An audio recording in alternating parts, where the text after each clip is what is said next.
Jet Li versus Jason Statham in a martial arts movie star showdown. The movie's called War. It's like they weren't even trying to convince us that there was an actual movie here. It was like they were just selling to martial arts fans, we've got these two martial arts stars and they're gonna fight. Come see the movie. And it worked.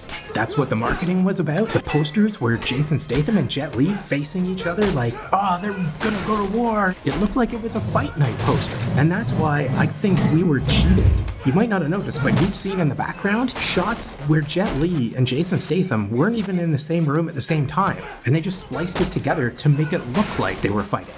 Here's what I'm talking about. Watch when I slow this down. Jet Li hits the pillar with the shovel, and when Jason Statham goes to duck underneath it, you can see the special effects aren't great. His head clips through Jet Li's hand and the shovel. The reason this happened is because this is how they filmed it. They did a shot of just Jet Li with the shovel hitting the pillar, and then they did a separate shot without him of just Jason Statham backing up behind the pillar and ducking underneath where he figured the shovel probably was. Of course, Jason Statham didn't go low enough, and for the budget they had, apparently they had no choice but to just have him clip through Jet Li and hope that nobody noticed. Should this be allowed at all? Should it be a big deal? Should I be making a big deal of it? Well, I think this sort of thing is okay when it comes to something like Loki. Here's a fight in season 1, episode 2 of Loki, and there are a few giveaways here that these guys aren't in the same room at the same time. The stuntman goes to throw his punch and he extends his left arm first, and as he extends it, it goes not behind Tom Hiddleston's arm. Like, his hand is really small here and obviously should be behind Tom Hiddleston. They just didn't put the effort in to make that happen when they put these two shots together. The separate shot is probably Hiddleston on a green screen, and it's just him dodging a punch. They green screen him out, plop him into this, and try to make the lighting match.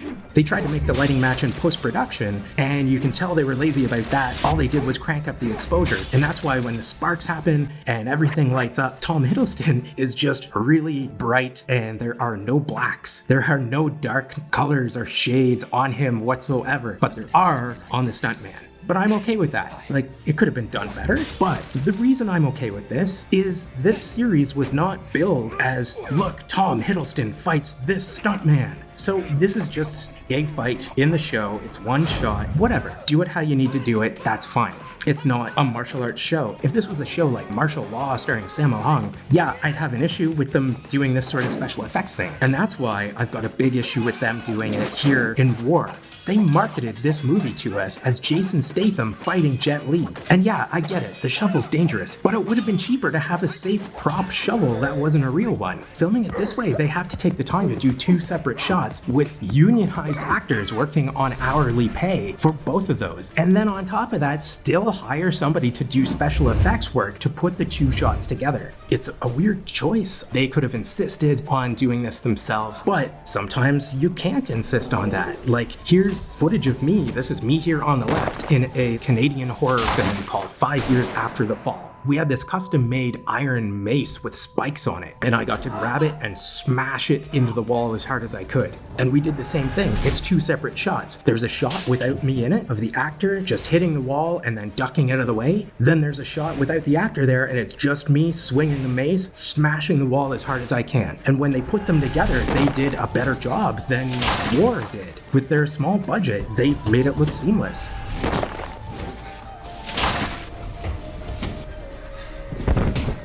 If I draw a line on screen, this is where the two shots are separated. And even the next shot, when I smash through this chair, which by the way wasn't a breakaway chair, is two separate shots. There's one of the actor falling beside it and then popping off the screen, and then there's one of me entering the frame and just smashing it. And they put them together and combined it really well. Personally, I would have preferred to rehearse it a bit and take that time so that we could do this live with the two of us in the shot at the exact same time with no special effects. I understand it was like an indie film, they couldn't afford the insurance, and they had very limited time on the location before this house was actually torn down and destroyed. So it really was better to film it this way. But this movie, 5 Years After the Fall, isn't marketed as me versus this guy. I'm just a stuntman in this. I do this, and then I get a hole blown in my face. face. And on top of that, the poster for the movie doesn't show me at all. I am in no way an important character, and this fight isn't important. But when you do something like have this as the poster, I don't think you should be able to get away with doing this kind of special effect. I think you should go for the prop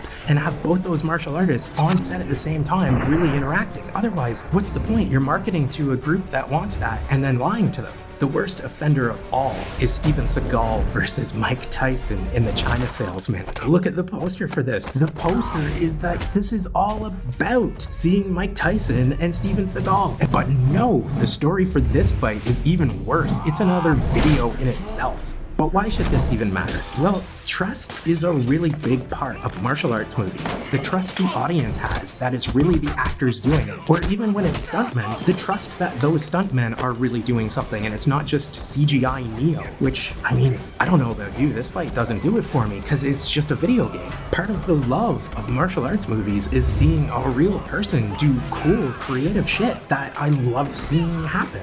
And once you have something like this, like Jason Statham's head clipping through the arm of Jet Li and through the weapon that was supposed to be dangerous, well, it doesn't just make it feel like there's no real danger. It breaks the trust I have that the two of them are actually on set fighting each other. Now I'm doubting every little thing I see that seems a little off. Like, look at Jason Statham's lighting in this. It looks like there's a Mortal Kombat Fatality going on, and he's just like way brighter than everything around him. The shovel bounces off the pillar to where Jason Statham's head is. How is this not actually hitting him in the head? Is he really there? Now, what about this shot? Jet Li's face looks really weird. Why does it look like they cut his face out and put it on a stuntman's face? Oh, that stuntman guy, he just need a rest. Did they?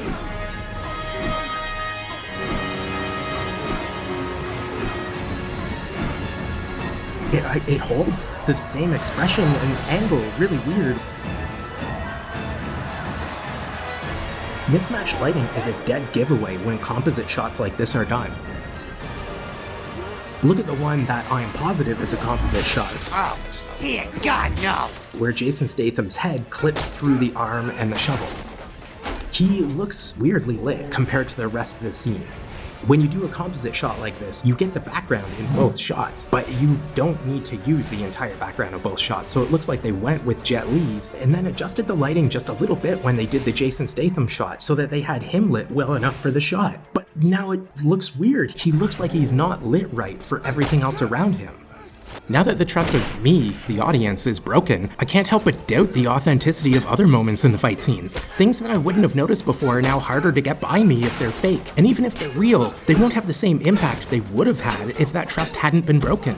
Let me say that again. When you break the trust of the audience during a fight scene, the stuff you worked so hard to do for real will no longer have the same impact it would have had if the audience was still fully immersed and trusting of the scene. And it doesn't just break your trust for that one fight scene, it breaks your trust for every bit of action in the movie. Like, I'm okay if it's a stuntman doing this, but are they in the same shot at the same time, or is it another special effects shot? It really looks like the sword is special effects for the first few frames.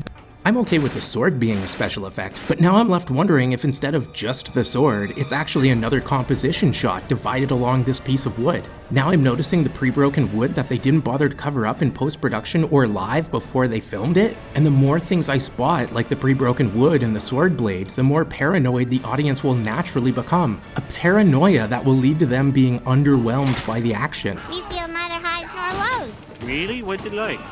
Look at this from a fight later in the movie War. The sword here is obviously fake, but what's also obvious is that both actors are really here, interacting and creating a fight scene together. I'm really getting to see the mixing of their abilities rather than seeing two raw ingredients just superimposed on one another. This is the difference between getting a cup of amazing coffee or a glass of crappy bean water. Your audience is here for coffee. If your marketing made it look like they're coming to a coffee shop and it turned out to be a bean water kiosk, they're going to stop coming and go find a better place that serves them authentic coffee. When I'm done the China Salesman video, it'll be here, click it, watch it, enjoy the travesty that is this kind of fight scene. Or if you want to see some cool, creative, and innovative use of a blue screen in a fight scene, check out this Shang-Chi video. And that is it for this episode of Fight Scene Film School.